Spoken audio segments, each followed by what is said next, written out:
Caleri ainda volta ao São Paulo em 2025. O vídeo de hoje do canal do Nicola traz a resposta e fala também últimas do mercado, bastidores, finanças e muito mais. Fala aí pessoal, sou Jorge Nicola, bem-vindos a mais um vídeo do canal, sempre bom ter vocês por aqui, sem perder tempo. Pedir para deixar like, se inscrever no canal e ativar as notificações. Quero responder agora se Caleri pode voltar ao São Paulo em 2025. O atacante argentino completou nessa quinta-feira 6 meses desde a cirurgia. Ele, no dia 23 de abril, passou por um processo cirúrgico para correção de uma ruptura do ligamento cruzado anterior do joelho. Período de recuperação costuma ser de 7 a 9 meses. E o Caleri já está na fase de transição. Isso significa que o argentino já não fica mais no departamento médico. Ele deixou o departamento médico e tem feito uma série de trabalhos no campo, ainda sem a presença dos companheiros e também sem atividades com bola. Pergunta foi feita para um dirigente importante do São Paulo. O Caleri volta nessa temporada? A resposta, a chance é pequena, mas não dá para descartar. E não dá para descartar porque o Caleri tem feito todos os esforços para antecipar esse movimento. Não há pressa por parte dos dirigentes. São Paulo prefere ter o Caleri bem na pré-temporada, de olho em 2026, do que acelerar um processo colocando em risco a recuperação do atleta. O Caleri não pensa assim. O Caleri entende que precisa voltar a jogar até para ajudar o São Paulo. Até por isso ele continua fazendo tratamento em muitos períodos, muito mais do que qualquer outro jogador com esse tipo de lesão.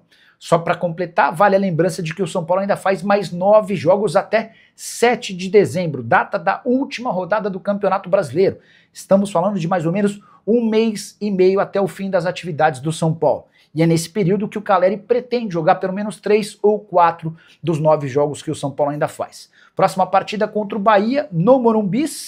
Depois o São Paulo visita o Vasco, recebe o Flamengo, recebe o Bragantino, visita o Corinthians, recebe o Juventude, visita o Fluminense, recebe o Internacional e se despede do Campeonato Brasileiro de 2025 contra o Vitória. Dentro do São Paulo há uma convicção de que só vale a pena acelerar esse processo se a presença do Caleri for decisiva, por exemplo, para uma classificação de Libertadores da América. Caso contrário, a opção dos dirigentes é por segurá-lo. Resta saber se eles vão conseguir convencer o Caleri a não jogar nessa temporada. E você, o que pensa sobre tudo isso? Use o espaço para comentário, não esquece de deixar like, de se inscrever no canal. Boa noite, Nicola. Estamos falando muito do São Paulo trazer o goleiro do Racing e o Hulk.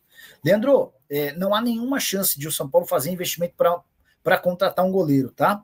O São Paulo tem o Rafael como titular e vai focar em contratações para o próximo ano de jogadores que se não tem um titular absoluto, alguém de confiança. Em relação ao Hulk, o Hulk ganha 2 milhões de reais por mês no Atlético. O São Paulo passa por enormes dificuldades financeiras e vai precisar reduzir custos. As especulações agora, chovem especulações, né? Chegaram a dizer que Atlético e Flamengo vão trocar Hulk, Bruno Henrique, enfim. O que é certo é que o Sampaoli não morre de amores pelo Hulk. E se depender do Sampaoli, é natural que o Hulk seja negociado no fim da temporada, mas ninguém no Galo vai admitir também, certo? Boa noite, Nicola. Você acha que se o São Paulo perder para o Bahia, fica sem chance de pelo menos a repescagem? O Palmeiras tem ainda chance na Libertadores? Renato, tem chance. O Palmeiras tem se mostrado muito forte, até para virar resultados e tal. Eu não descarto que o Palmeiras vire, mas a chance é menor, né, cara? Hoje eu acho que a LDU, sei lá, tem 80% de chance de passar, o Palmeiras tem 20%. Sobre São Paulo e Bahia, perder o jogo para o Bahia vai deixar o São Paulo numa condição muito, mas muito ruim de Libertadores, até porque existe o risco de o São Paulo não mais jogar no Morumbi nessa temporada, né? São Paulo ainda faz jogos contra a Bahia, Flamengo, Red Bull Bragantino, Juventude e Internacional em casa. Dos 9 jogos que restam, 5 são como mandante. O Bahia vai ser no Morumbi. Contra Flamengo e Red Bull Bragantino, a gente já sabe que vai ser na Vila. E existe a chance real de os jogos contra o Juventude e contra o Internacional também irem, para Vila Belmiro. Tudo por causa de uma sequência de 6 shows que vão acontecer no Morumbi. Deixa eu até trazer uma informação. Amanhã, quem for ao Morumbi, vai ver alguns setores fechados. Esses setores estão fechados por conta do início da montagem do palco.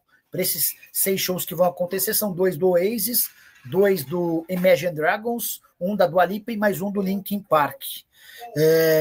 Diante desse cenário, e até por não ser um jogo de Libertadores, o São Paulo iniciou a montagem do palco com antecedência e limitou os setores, alguns setores fechados, até porque imagina-se que a demanda de ingressos não será muito grande.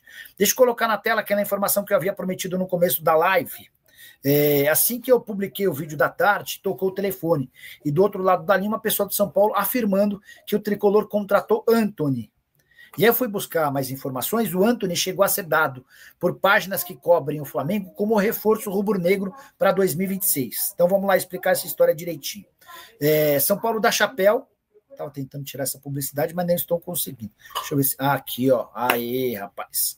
São Paulo dá chapéu no Flamengo e fecha com joia do futebol paulista. Atacante Antony, que chegou a ser dado como certo no rubro-negro, vai defender o tricolor a partir da próxima temporada, tá?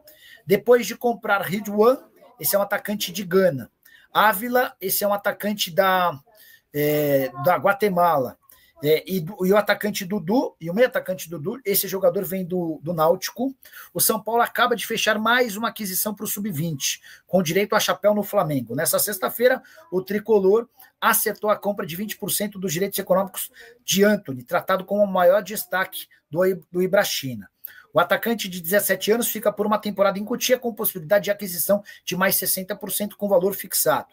Antony marcou 4 gols nos últimos 4 jogos de sua equipe no Campeonato Paulista Sub-17, 2 deles decisivos para colocar o Ibrachina nas quartas de final. Revelado no Barra de Santa Catarina, Antony chegou a defender o Curitiba na temporada passada. Ao longo dessa semana, portais que cobrem o Flamengo chegaram a dar um negócio com o Ibrachina como fechado para que o garoto virasse reforço rubro-negro em 2026. O blog apurou que Douglas Schwartzman, diretor da base do São Paulo, já negociava a contratação do atleta há dias. O martelo foi batido nesta sexta e contou com participação decisiva do garoto, que optou pelo tricolor. A tendência é que Antony desembarque no São Paulo no fim do Campeonato Paulista Sub-17, embora o Ibrachina ainda sonhe com a possibilidade de ficar com o atleta até a Copa São Paulo de Juniores de 2026. É importante registrar o movimento do São Paulo em relação a atletas da base. São Paulo já percebeu que o seu futuro passa por Cotia. É por isso que o São Paulo negocia há bastante tempo a criação de um fundo, esse fundo que vai contar com a ajuda da Galápagos e, eventualmente, com Evangelos Marinax. Mas ainda antes desse fundo virar realidade, o São Paulo já trabalha na busca por reforços. Então, o Ridwan é um atacante de Gana, comprado com aporte financeiro. O Ávila, atacante da Guatemala, comprado com aporte financeiro. Dudu, meio atacante de 16 anos do Náutico, comprado por R$800 mil. Mas essa negociação com o Antony, o São Paulo compra 20%, o atleta fica por um ano, se performar bem, o São Paulo tem direito a comprar mais 60% e ficar com o atleta em definitivo. Se não performar bem, o São Paulo devolve para o Ibrachina, mas já fica com 20% de olho numa venda futura. Beleza? Para te falar sobre o São Paulo que acertou um mês dos direitos de imagem atrasados em relação a seu elenco. Nessa quarta-feira, como eu já havia contado para vocês, Márcio Carlomagno conseguiu o pagamento de um dos 2 meses de direitos de imagem atrasados. Essa grana vem do FIDIC, aquele fundo que o São Paulo constituiu para obtenção de grana para pagamento de dívidas preferencialmente bancárias, mas também emergenciais. E o Márcio Carlomagno, que é o novo homem forte do departamento de futebol do São Paulo, também prometeu pagar no mês de novembro o 2º mês de direitos de imagem atrasados. Com esses pagamentos, o São Paulo entende e se sente mais confortável para cobrar que o time volte a desempenhar e conquiste mais resultados. Nos últimos 8 jogos, São Paulo perdeu 7, sendo eliminado da Libertadores e se afundando no Campeonato Brasileiro. Hoje o tricolor está cada vez mais longe da briga por uma vaga em Libertadores da América via competição nacional. Só para completar, registrar também que o Márcio Carlomagno e o Júlio Casares prometem, a partir de agora, começar a trabalhar o orçamento para 2026. A ideia é saber quem fica, quem não fica, quais jogadores poderão ser contratados, mas tudo isso está muito atrelado à possibilidade ou não de o São Paulo passar para Libertadores da América. Já havia contado para vocês no vídeo da quarta-feira sobre algumas saídas iminentes. O goleiro Leandro, que é 3º goleiro, não fica. O Luiz Gustavo tende a sair, até porque ganha R$700 mil por mês. Rigoni e Dineno também parecem estar com dias contados, não conseguiram vingar com a camisa do tricolor. Hora de falar sobre o São Paulo para contar que tem diretor balançando, mas calma, não me refiro nem a Rui Costa, nem a Carlos Belmonte. Hoje o mais ameaçado é Marcos Biasotto, que é o executivo de futebol do São Paulo nas categorias de base. Biasotto queimou seu filme dentro do tricolor depois que Gustavo Santana, atacante de 20 anos de idade, foi utilizado pelo São Paulo no Campeonato Brasileiro Sub-20 numa partida contra o Cuiabá. O contrato de empréstimo entre os clubes previa que se o Gustavo fosse utilizado, São Paulo seria obrigado a indenizar o Cuiabá em R$1 milhão. E a alegação dentro de Cotia é de que o Biasotto acabou ignorando essa cláusula, ele não leu nem percebeu sobre essa possibilidade, algo que poderia determinar uma multa de R$1 milhão. No final das contas, o tricolor chegou a um acordo com o Cuiabá. O Douglas Schwartzman, que é o diretor das categorias de base, se acordou com o Cristiano Dresch, que é o presidente do Cuiabá, e não houve a necessidade do pagamento dessa multa. O tricolor precisou oferecer uma compensação financeira um pouco maior e também adquirir um percentual um pouco melhor do atleta. O Gustavo Santana fica em definitivo no São Paulo a um custo de mais ou menos R$1 milhão.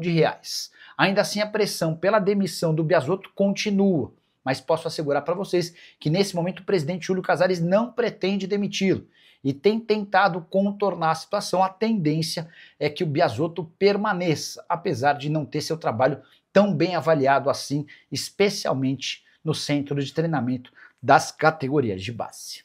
Valeu então, rapaziada, é isso. Ficamos com aquele giro de notícias super importante do maior clube brasileiro, claro que ele tá falando realmente do São Paulo. Se você ficou no vídeo até agora, não esqueça de deixar like, inscreva-se no canal, ativar também o sininho das notificações para você ficar por dentro de todas as atualizações do Tricolor Paulista, que é o maior clube brasileiro, combinado? E a gente vai ficando por aqui naquele pique, naquele ritmo, para acompanhar a gente aí, siga o canal, valeu? Um grande abraço para você, segue aí, até o próximo vídeo, vamos que vamos.